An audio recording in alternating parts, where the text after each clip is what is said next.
¿Qué tal? Muchas gracias. El primer tema del día de hoy creo que es un tema muy importante que tiene que ver con la optimización de la terapia antimicrobiana en infecciones severas. Optimización es un término que se está usando actualmente, ¿no? Pero en la literatura lo pueden encontrar como gestión de antibióticos, pero cuando escuchamos el término gestión nos acordamos de la parte administrativa y pensamos que tiene que ver con ahorro de costos, ¿no? Y como vamos a ver, esa no es la idea. Entonces vamos a hablar en qué consiste la optimización en el uso de antibióticos, por qué es importante.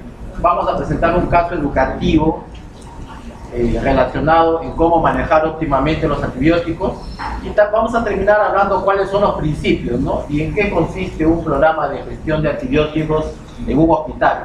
Aunque cada uno de nosotros, cada médico, en este caso cada pediatra, debería tener una buena optimización en la terapia antibiótica, debería gestionar bien la terapia antibiótica. Entonces, cuando hablamos de gestión, estamos hablando de planeamiento y manejo responsable de recursos. El término optimización lo vamos a referir en este sentido. ¿Y cuál es el recurso uno de los recursos más importantes en este hospital, en mi hospital, en la mayoría de los hospitales del Perú? Los antibióticos.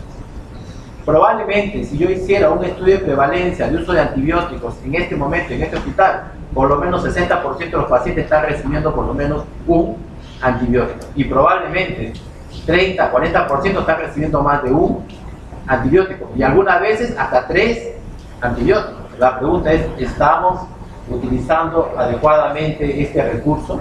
Entonces, ¿cuál es el objetivo de la gestión de antibióticos? Promover el uso óptimo de los antibióticos basado en 4 aspectos: la elección apropiada, la dosificación apropiada, la ruta de administración apropiada y la duración apropiada. Y siempre individualizar, tener en consideración los factores que dependen de nuestro paciente. ¿Cuál es el objetivo? A mejor tratamiento, mejor resultado. ¿Okay? Minimizar toxicidad y eventos adversos. Limitar la selección de resistencia.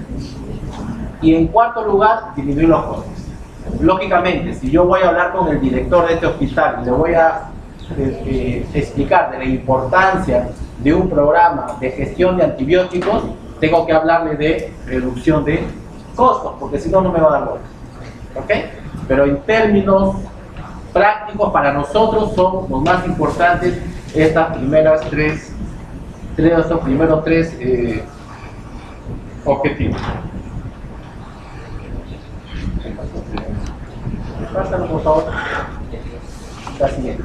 Yo creo que todos sabemos que conforme ingresan nuevos antibióticos y el uso, el consumo, se incrementa tanto en la comunidad como en el hospital, van a ir apareciendo bacterias que son resistentes a estos antibióticos, ya sea por una presión directa del antibiótico sobre esa especie, o ya sea porque una especie resistente comienza a prevalecer porque el antibiótico barre con todas las cepas sensibles. Es lo que se llama el daño colateral.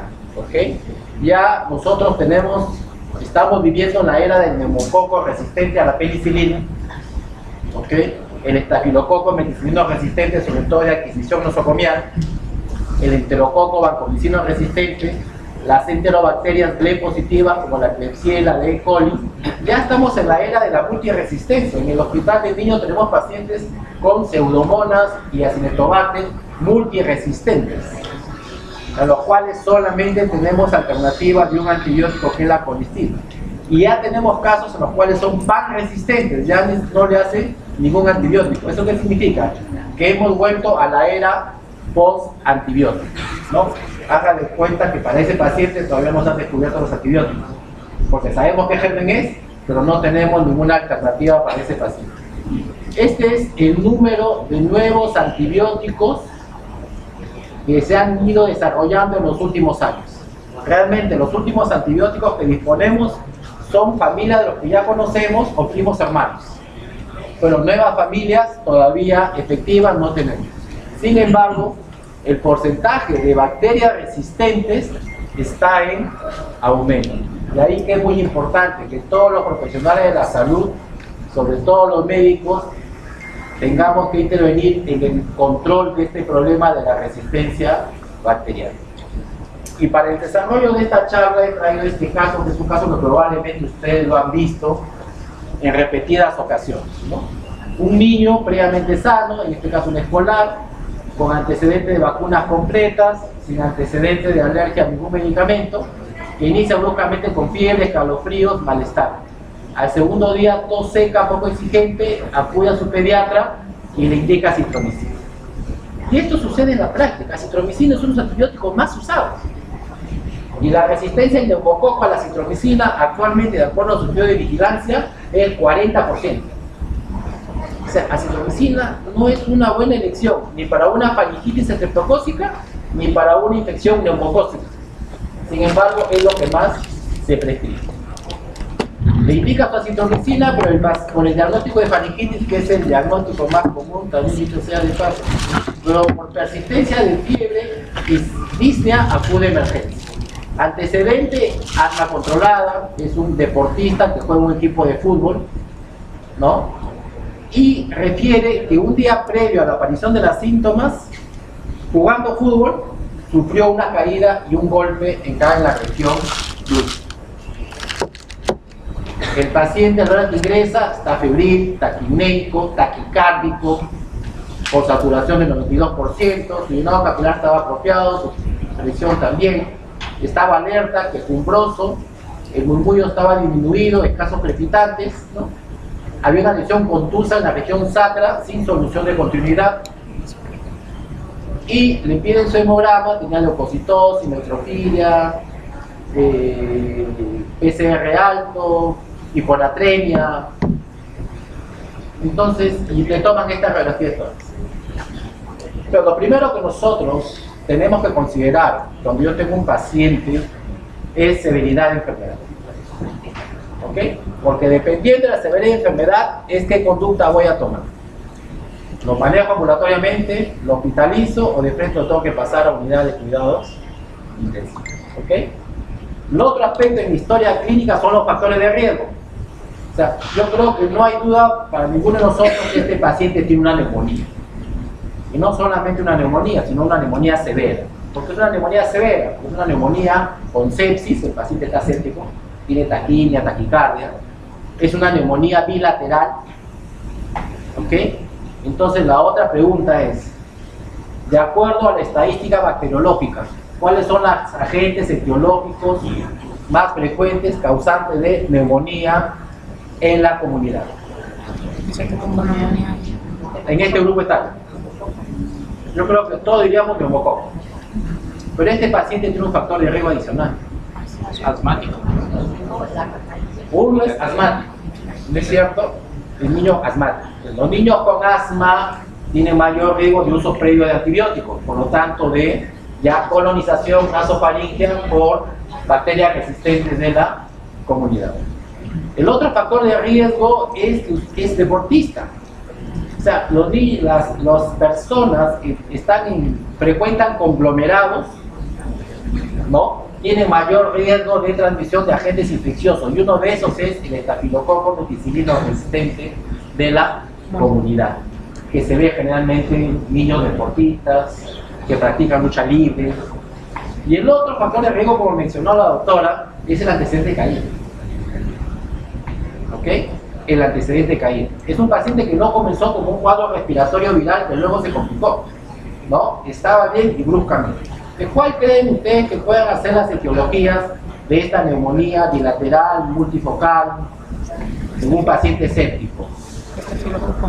Uno es, bueno, estadísticamente neumococo, pero por el antecedente estafilococo.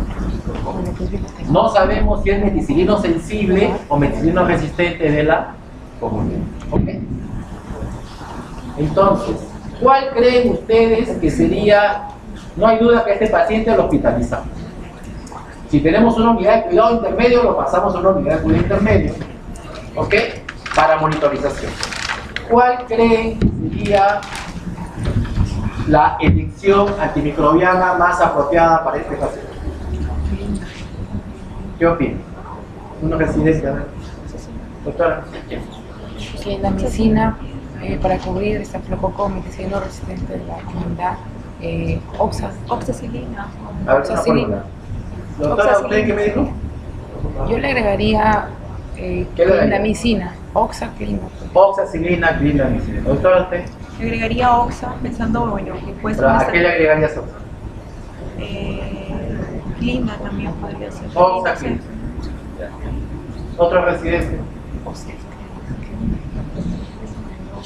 Bueno, entonces, la doctora opina que le agregaría. ¿Y qué dosis de oxa le daría, doctora? Pero si es ¿Qué dosis de oxacilina? 200 miligramos que día, ¿En qué intervalo? cada 6 horas. Cada 6 horas. Doctorita, ¿usted? Cada 6, Cada cada 6 horas. hablamos de cada 4 horas. Miren, ve, este es el impacto de la terapia empírica inadecuada en la mortalidad. En infecciones estafilocócicas, cuando son meticilinos resistentes, ¿no es cierto? La diferencia en mortalidad entre una terapia empírica adecuada con una terapia empírica inadecuada. Entonces, es muy importante saber elegir en infecciones severas mi terapia empírica inicial y no retardar el inicio de la terapia empírica inicial. Pero antes yo de iniciar mi terapia empírica inicial, ¿qué es lo que debo hacer? Tengo que tomar muestras de cultivo. Aparte del manejo del equilibrio hídrico, esas cosas, vamos a hablar de antibióticos. Los cultivos. ¿Qué cultivo le tomaríamos, doctorita? Sí. En este paciente que hemos hablado. Hemocultivo. ¿Ok? ¿Le tomarías un hemocultivo o dos hemocultivos? Dos tomas. Dos hemocultivos. O sea, acuérdense que el rendimiento de un hemocultivo es mayor en pacientes con sepsis que si no tiene sepsis. Y es mayor que tiene shock séptico que si no tiene shock séptico. Pero no vamos a esperar que tiene shock séptico. ¿Ok? Entonces yo le tomaría, si yo quiero tratar de recuperar con mayor probabilidad de la gente, le tomaría dos hemocultivos. Entonces miren, si nos equivocamos a la terapia empírica inicial, le incrementamos el riesgo de que este paciente fallezca. Entonces, el éxito del tratamiento antibiótico no solamente depende del antibiótico, depende de las características del huésped. ¿Qué tan alterada está su medio interno, su fisiopatología, su función renal, su función hepática? ¿Qué tan severamente sea el compromiso pulmonar en este caso? Va a depender del sitio de la infección. ¿Por qué? Porque no todos los antibióticos llegan a determinados sitios de infección. Si un paciente tiene una sepsis a partir de una meningitis, hay antibióticos que no llegan al sistema nervioso central. Por más que sean sensibles in vitro, yo no los voy a usar. Por ejemplo, yo no voy a usar cloramfenicol para tratar una infección urinaria por una E. coli B positiva, así me salga que es sensible al cloramfenicol, porque el cloramfenicol no se secreta por vía renal. No voy a usar clindamicina para tratar a un paciente con sepsis que tiene riesgo de meningitis, porque clindamicina no alcanza concentraciones apropiadas a nivel del sistema nervioso central. Depende del antibiótico. Yo tengo que usar en infecciones severas antibióticos bactericidas. Clindamicina es bacteriostático. ¿Ok? Tengo que usar antibióticos bactericidas y que alcancen buenas concentraciones en el sitio de infección y que los niveles en sangre permanezcan por encima de la concentración inhibitoria mínima un tiempo apropiado, como vamos a ver más adelante. Y va a depender del agente infeccioso y del SIM, de concentración inhibitoria mínima, que es una expresión de la susceptibilidad al microbiano que yo voy a elegir. ¿Ok? Este paciente terminó en ventilación.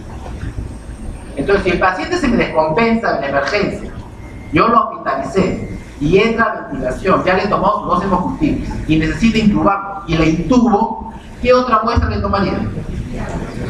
Una muestra. Aprovechar, ya que se necesitó intubar, aprovecho, le pongo el tubo y le tomo una muestra de aspirado de secreción lateral. ¿Ok? Entonces, para optimizar la terapia antibiótica, recuerden estos 5 pasos. Son 6 pasos.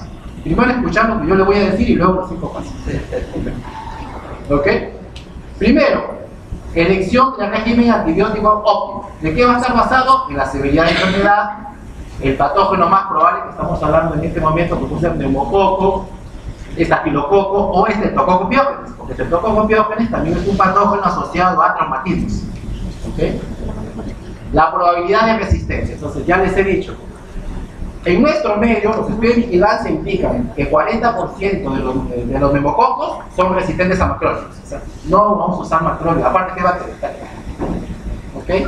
La resistencia a la penicilina es alta, mayor de 30%. Es por eso que usamos o dosis altas de ampicilina. Pero en este caso, ¿ustedes le darían dosis altas de ampicilina?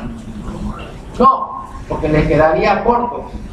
Cuando ustedes tienen un paciente con una infección severa como esta, el antibiótico que ustedes usen debe tener menos de un 10% de probabilidad de resistencia. ¿Por qué? Porque si yo fallo la primera, en 24 o 48 horas me quedo sin paciente. Lo cual no significa que lo vamos a bombardear. ¿Okay? Entonces, ver la probabilidad de resistencia antibiótica en el paciente basado en los estudios de la comunidad, pues es importante hacer no solamente vigilancia de patrones de resistencia de infecciones en el hospital, sino también de infecciones que han sido adquiridas en la comunidad. Evaluar los factores del huésped, ¿no? Lo que nunca debe faltar cada vez que les llega un paciente a su consultorio es: señora, ¿su hijo alguna vez ha hecho reacción adversa a algún medicamento? Porque muchas veces lo ha hecho y la mamá no se lo manifiesta. Y si no se lo manifiesta y ustedes les prescribieron ese medicamento, hace la reacción y le va a echar la culpa a usted. ¿Por qué no va a decir, por qué no me preguntó? No va a decir, el juez no va a decir, ¿por qué no le dijo? Le va a decir, doctor, ¿y usted por qué no le preguntó? ¿Ok? Eso es muy importante. Función renal, función hepática, si es inmunocomprometido o no. Obtener cultivo de los sitios relevantes, como ya hemos mencionado. ¿Qué prueba rápida me podría ayudar en este caso? Un gramo. Un gramo, ¿no es cierto? Si tomo secreción traqueal, si me salen predominantemente cocos gram positivos, diplococos, me salen neumococos, ¿no? Determinar la dosis apropiada y la ruta de administración. Inicio la terapia empírica lo más pronto posible. Y lo otro que es muy importante, controlar la fuente de infección. Si es un paciente que tiene abscesos, tenemos que depilar. Si es un paciente que tiene tejido necrótico, tenemos que depilarlo. Si tiene un cuerpo extraño, tenemos que retirarlo, porque el antibiótico no lo hace todo. Hay que disminuir el factor condicionante y el inóculo bacteriano. Entonces, ¿cuál es la terapia de primera elección en un paciente con una presunta infección estafilocócica severa? ¿Ok? Es la combinación de vancomicina más oxacilina. No es oxacilina más clindamicina.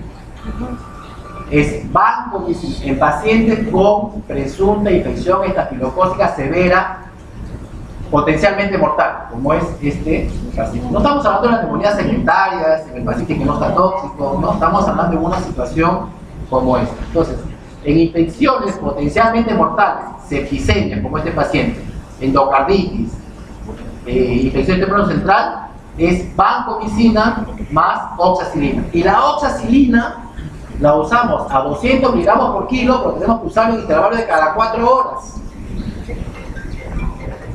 ¿Por qué? Porque la oxacilina rápidamente se liga a la albúmina y baja su nivel sérico. Por eso usamos intervalos cortos. Ya se están haciendo estudios de infusión continua de oxacilina para mantener los niveles por encima del microbioma. En infecciones severas por estafilococo, oxacilina, 200 miligramos por kilo, pero en intervalo de cada 4 horas.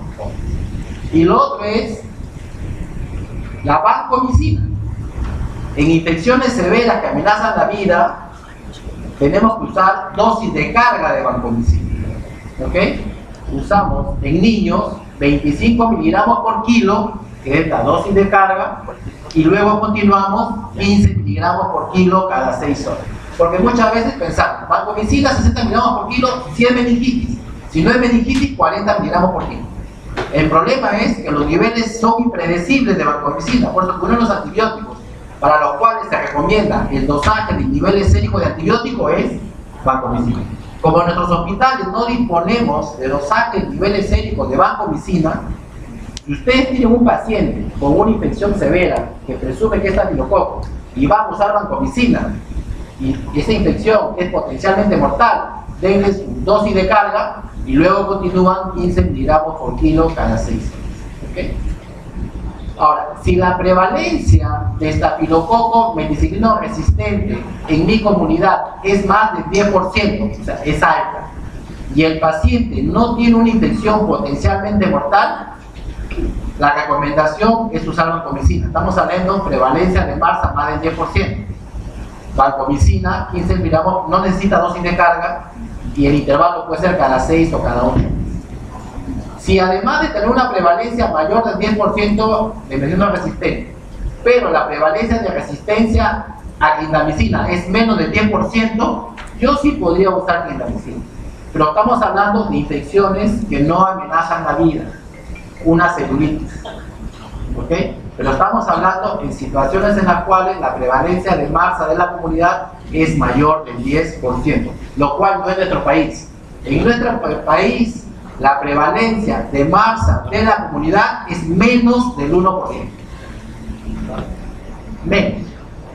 Pero en un paciente de este tipo, así sea 0.8%, yo le doy la combinación, porque es una infección severa. Por eso que la terapia inicial no habla de prevalencias, porque en el paciente individual ese 0.8% o 1% en él puede ser significativo, porque de repente él es el 1%. ¿Ok? Si el paciente tiene infecciones, si yo ya documenté, o sea, tomé cultivo y me viene el resultado y me sale que es un estafilococo meticilino sensible, ¿ok? Suspendo vancomicina y continúo solo con oxacilina, ¿ok? Continúo solo con oxacilina. Cefalosporina de primera generación la puedo usar, pero no en meningitis, porque no pasa barrera hematoencefálica. ¿Y en quiénes yo usaré clindamicina? En pacientes que son alérgicos a la penicilina, pero susceptibles a la clindamicina. ¿Okay? ¿En quiénes usaré yo vancomicina, a pesar que es meticilino sensible? En aquellos que son alérgicos a la penicilina y no son susceptibles a la clindamicina.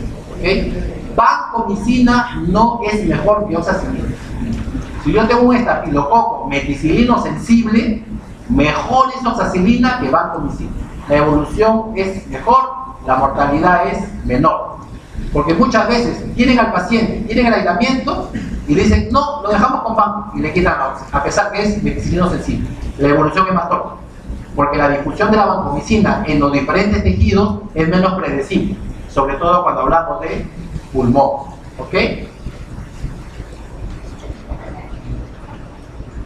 pasó? Ayúdame, por favor. Entonces, ¿qué otros factores consideramos para decidir a qué paciente le damos una terapia inicial combinada en una infección severa? Cuando son prematuros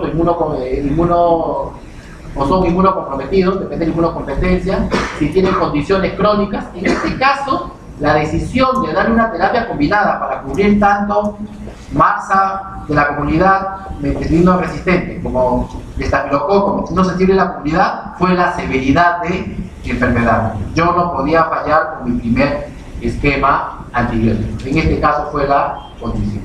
Aparte de los otros factores que tenía el paciente, posibilidad por ser deportista, frecuentar, compartir toallas, todo lo que comparten los deportistas, ¿no? La siguiente. ¿Cuándo se justifica combinación de antibióticos? Infecciones polimicrobianas, que no es el caso.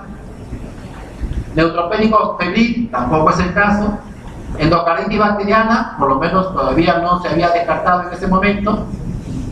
Prevenir resistencia de TB, que es una indicación de combinación de antibióticos, o disminuir toxicidad cuando usa afotericin B más 5-fluorocristosina para manejar infecciones por criptococo. Pero en este caso, ¿cuál aplicaba? Infecciones severas de etiología no determinada.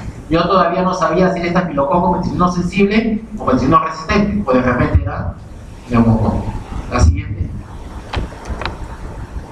Algo que es muy importante. Yo decidí, introducir el paciente con enfermedad severa, evaluar los factores de riesgo, la severidad de la enfermedad, decidí, le doy oxabanco. ¿Significa que el paciente se va a quedar con oxabanco todo el tratamiento? No. A las 48 a 72 horas, en la mayoría de las infecciones severas, yo ya puedo evaluar si la conducta de tratamiento que yo instauré ha sido beneficiosa o no para el paciente. ¿Ok? Esto es muy importante. ¿Cuál es el problema? El problema es en hospitales en los cuales los niños no tienen un médico tratante. Estamos hablando de un médico tratante, aquel médico que conoce al paciente. Si tenemos un sistema que cada día pasa la visita a un médico diferente, la percepción de cada médico es diferente. Hay uno que dice, no, por si acaso, no, mejor lo dejo, ¿no? O como puede ser que dice, no, mejor le agrego melopenem. Sí, esa es la clásica, ¿no? El ansiolítico es, bueno, yo creo que en la mayoría de los hospitales. Y muchas veces creen que el médico que más melobanco usa es más especialista, sabe más, ¿no? Al contrario, el que menos melobanco usa es el que sabe mejor manejar la situación, ¿no? Entonces, yo voy a evaluar la evolución clínica y yo a esa hora, a las 72 horas, ya debo tener los resultados microbiológicos. Si ustedes tienen este sistema de monitoreo rápido de hemocultivos, el BACT/GALER ya puede detectar patógenos en sangre a las 14-18 horas. Ya lo detecta. A las 24-48 horas yo ya sé que creció y a las 72 horas ya tengo el patrón de resistencia. Y eso me ayuda a racionalizar el uso de antibióticos. ¿Ustedes tienen el sistema de monitoreo rápido de hemocultivos? No. Bueno, si van a tener UCI, tienen que tenerlo. Sí, o sea, si van a tener una unidad de cuidados intensivos, tienen que tener un sistema de monitoreo rápido de hemocultivos, ¿sabes? Porque si no, eso aumenta la sensibilidad del aislamiento, lo detecta más rápidamente y le va a permitir un mejor uso de los antibióticos.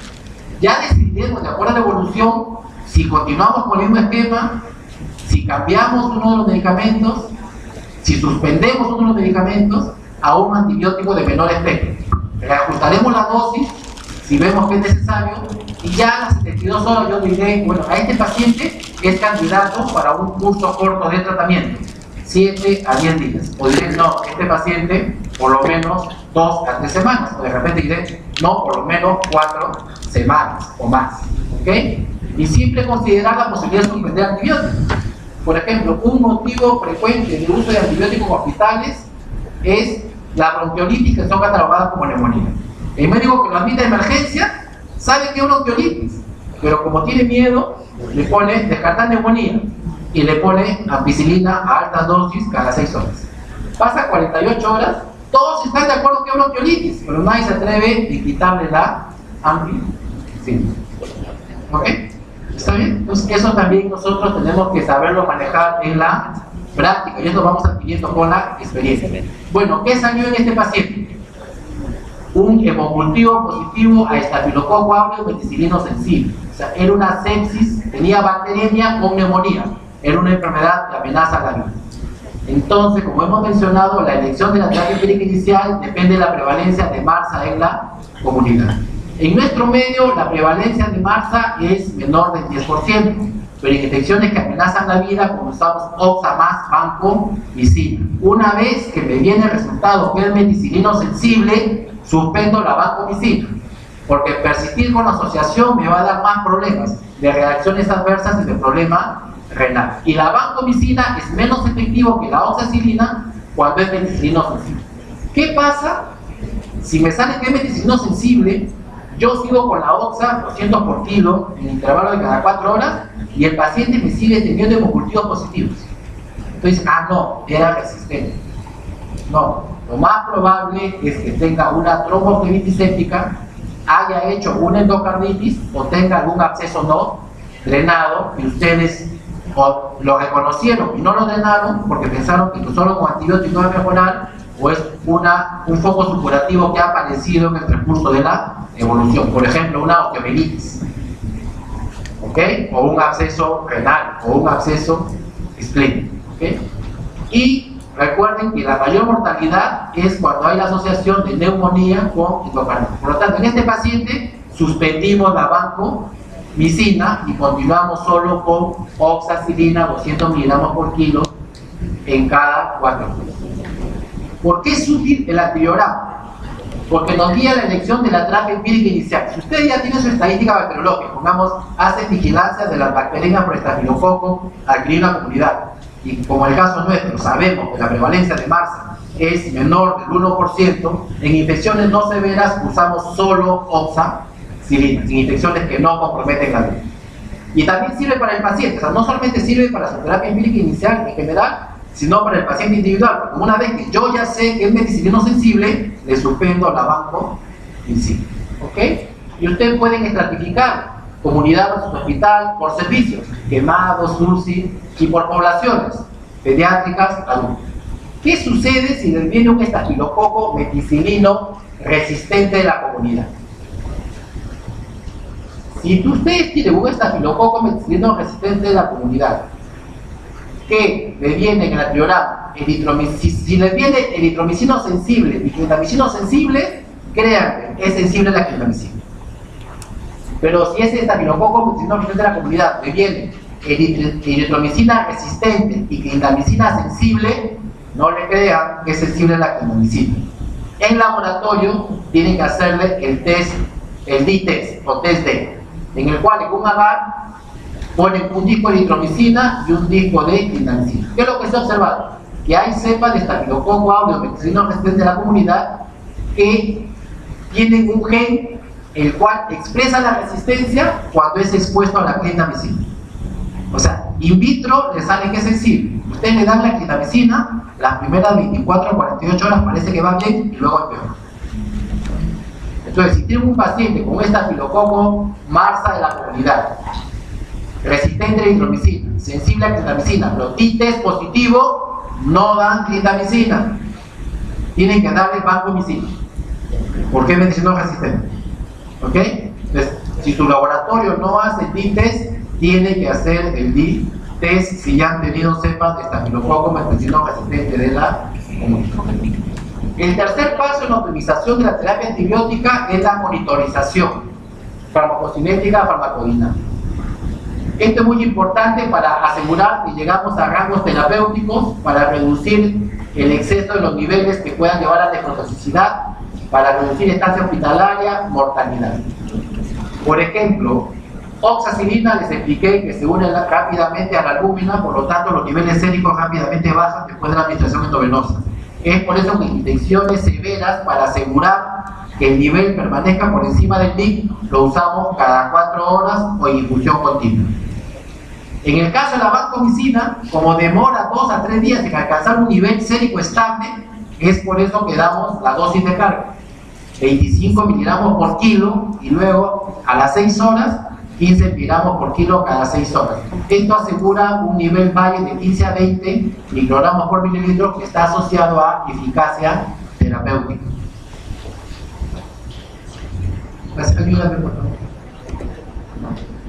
La otra pregunta es duración del tratamiento antibiótico. ¿Cuánto tiempo le vamos a dar al tratamiento antibiótico? Lo ideal es la mínima duración con máxima eficacia. Para esto tenemos guías clínicas, hay que consultar las guías clínicas. Y ahora tenemos una herramienta que es muy útil, que es el UpToDate. ¿No? ¿Tienen UpToDate? Sí. El UpToDate, pero la otra pregunta es, ¿lo revisan? Sí, también. Porque muchas veces lo tienen y no lo revisan. O solamente revisan el resumen y no lo leen todito. ¿Ok? Pero el UpToDate les da una información actualizada y basada en evidencias para tomar decisiones rápidamente, ¿no? Entonces consulten las guías, porque la mayoría de los hospitales no tienen guías clínicas. Entonces consulten el UpToDate. Ahora, la duración del tratamiento, ¿de qué va a depender? De la severidad de la enfermedad, ¿no? Va a depender del agente infeccioso. Por ejemplo, si yo tengo una neumonía por estafilococo, usualmente la duración del tratamiento no es menor de 4 semanas. ¿Por qué? Porque las neumonías estafilocócicas tienden a ir a la circulación, a la necrosis. Pero si yo tengo una neumonía neumocócica segmentaria, el paciente no estaba séptico, a las 24 o 48 horas le cayó la fiebre, lo pasé a amoxicilina dosis alta, probablemente 7 a 10 días de tratamiento sea suficiente. No todas las neumonías son iguales.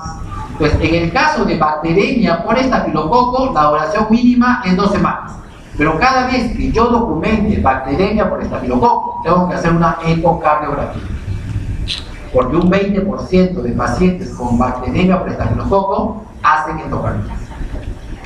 ¿ok?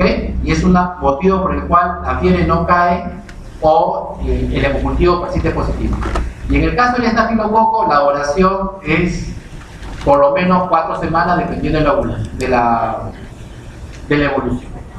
Ahora, ¿todo el tratamiento tiene que ser por vía parenteral? No, hay muchas infecciones que nosotros podemos pasarlas tempranamente de la vía parenteral a la vía oral. La mayoría de las neumonías de la comunidad que ustedes ven que son por neumococo, que no son necrosantes, que no son supuradas, a las 24 a 48 horas de haber caído la fiebre, con una buena evolución clínica del paciente, ustedes podrían pasarlo a terapia por vía oral. Que es importante saber elegir a qué paciente yo lo voy a pasar a vía oral. ¿En qué situaciones le diría?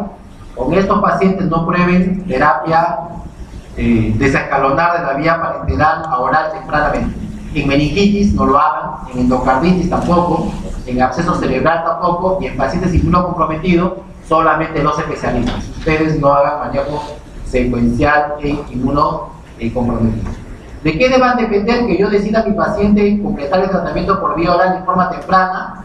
De la disponibilidad de un antibiótico por vía oral con similar espectro de actividad que el esquema que yo he usado por vía parenteral, que ese antibiótico no solamente tenga el mismo espectro de actividad antibacteriana, sino que también haya la presentación por vía oral y que ésta se absorba bien y que sea tolerable, o sea, el sabor, porque los niños no toman así nomás los jarabes. Por ejemplo, ustedes han probado la cefuroxima de suspensión, es feo, la mayoría de los niños no, es buen antibiótico pero no lo toman. Clindamicina en suspensión la retiraron del mercado. ¿Por qué? Porque los niños no la tomaban, era feo. Entonces hay que saber elegir el antibiótico también basados en el sabor. Que tenga una buena tolerancia oral y que lógicamente tenga que el niño tenga su absorción intestinal preservada, porque si no, no va a absorber el medicamento. Entonces, miren, usted tiene una infección grave con deterioro clínico, ¿por qué usamos vía endovenosa? Para alcanzar rápidos niveles séricos, ¿ok? En el sitio de la infección. Eso lo aseguramos, porque directamente vamos al torrente sanguíneo. Luego de un periodo de estabilización con la vía endovenosa, viene un periodo de mejoría temprana. En este periodo de mejoría temprana, yo pudiera considerar pasar a la vía oral. Eso lo podemos hacer en la mayoría de los casos de infección urinaria, en la mayoría de los casos de neumonía bacteriana no complicada, en la mayoría de los casos de celulitis que no está sedada, ¿ok? En el caso de artritis séptica lo podríamos hacer entre el tercer a quinto día, y en el caso de osteomielitis aguda, si la evolución ha sido favorable, entre el quinto a séptimo día, ¿no? Antes, el tratamiento de la osteomielitis todo era por vía parenteral, ahora no. Ahora uno puede pasar a la vía oral entre el quinto a séptimo día si la evolución es favorable. En el caso de artritis séptica, entre el tercer al quinto día. No todos los pacientes son candidatos para terapia secuencial.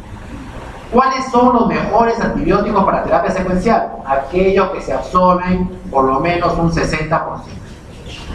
Hay antibióticos que tienen una biodisponibilidad del 85%.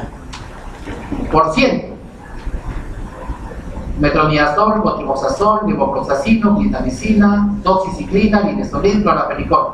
Son buenos antibióticos para terapia secuencial. Y como se absorben muy bien, la dosis endovenosa es equivalente a la dosis por vía oral. En cambio, hay antibióticos que tienen una menor absorción. Difloxacilina, cefalexina, para el caso en el cual estamos comentando el día de hoy, ¿no? Por ejemplo, en infecciones estafilococcales severas, los candidatos para terapia secuencial, ¿cuáles son?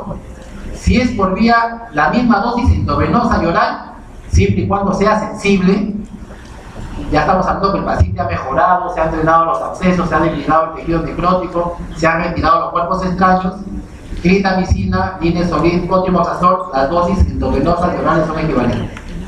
Pero si yo voy a usar difloxacilina y cefalexina, tengo que doblar la dosis. O sea, si yo tengo una osteomielitis por estafilococo, que lo he tratado con oxacilina y considero que a los 7 días lo puedo pasar a la vía oral, no le voy a dar difloxacilina 40 miligramos por kilo, tengo que darle por lo menos 80 a 100 miligramos por kilo. Si lo voy a pasar a cefalexina, tampoco, no le voy a dar 40 a 50 miligramos por kilo, le voy a dar 80 a 100 miligramos por kilo. O sea, ¿es posible hacer la terapia secuencial? Sí, es posible.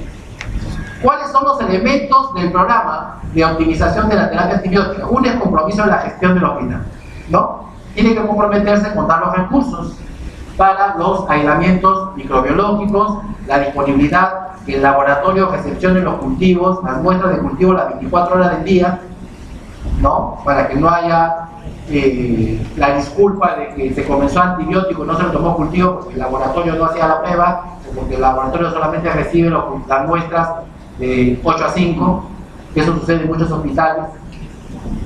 Debe haber un médico líder del programa. Siempre es importante que haya un médico que sea líder del programa, ¿ok? No necesariamente el que sabe más es el líder. Ustedes saben, el líder es el que sabe y también tiene una buena inteligencia social, ¿no? Sabe manejar las situaciones, ¿no? Debe haber un experto en antibióticos, que puede ser un químico farmacéutico que se especialice en farmacología clínica, que deberíamos tenerlo. Hay que implementar las acciones de reevaluación a las 48 a 72 horas. Hay que monitorizar los patrones de uso de antibióticos y los patrones de resistencia. Hay que reportar la información sobre uso de antibióticos y resistencia al personal del hospital. ¿De qué vale tener un mapa microbiológico si mi personal, que es el que prescribe los antibióticos, no lo conoce? ¿Ok? Entonces, los que prescriben los antibióticos deben conocerlos. Y el otro aspecto importante es la educación, que para eso estamos reunidos en este momento. El laboratorio de microbiología tiene un rol muy importante. Si un hospital quiere crecer, manejando pacientes más críticos, manejando pacientes inmunocomprometidos, trasplantados, tiene que crecer el laboratorio de microbiología. Y no solamente cultivos, sino pruebas de biología molecular. Porque pacientes más complejos traen mayores problemas. ¿Okay?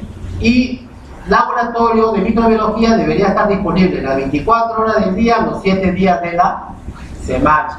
¿Okay? Siempre tiene que haber. Y el reporte de los cultivos debe ser rápido. Por ejemplo, en el hospital se toma una muestra, tenemos método de monitoreo rápido, y al día siguiente le digo yo al residente, ya, doctor, anda, fíjate si ha crecido algo. Va a la ventanilla, lo atiende la tecnóloga, dice no, a partir de las 12 da el resultado. El residente llega a las 12 y encuentra otra tecnóloga. No, hasta las 12 se dan los resultados. ¿Ok? ¿Y eso es por qué? Porque no hay una buena comunicación entre los médicos que prescribimos los antibióticos y el personal que maneja el laboratorio de microbiología. Entonces debe haber un mayor acercamiento. O sea, yo debo ir, conversar con la microbióloga o la tecnóloga que está a cargo del procesamiento y contarle la historia. Este es un pacientito de 13 años que estaba sanito, está mal, le hemos tomado un cultivo. ¿Por qué? Porque parece mentira. Una cosa es procesar muestras y otra cosa es ya saber la historia del paciente. O sea, ya ese paciente tú lo tienes en tu cabeza, te puedes imaginar. Y es muy importante tener el resultado rápido de los aislamientos para un mejor manejo del paciente. Y para terminar, no solamente es optimizar el uso de antibióticos. Para eso hay esta guía ITSA, que ustedes la pueden bajar. Entran a ITSA Antibiotic Stewardship y tienen aplicativos que lo pueden bajar en su celular. ¿Ok?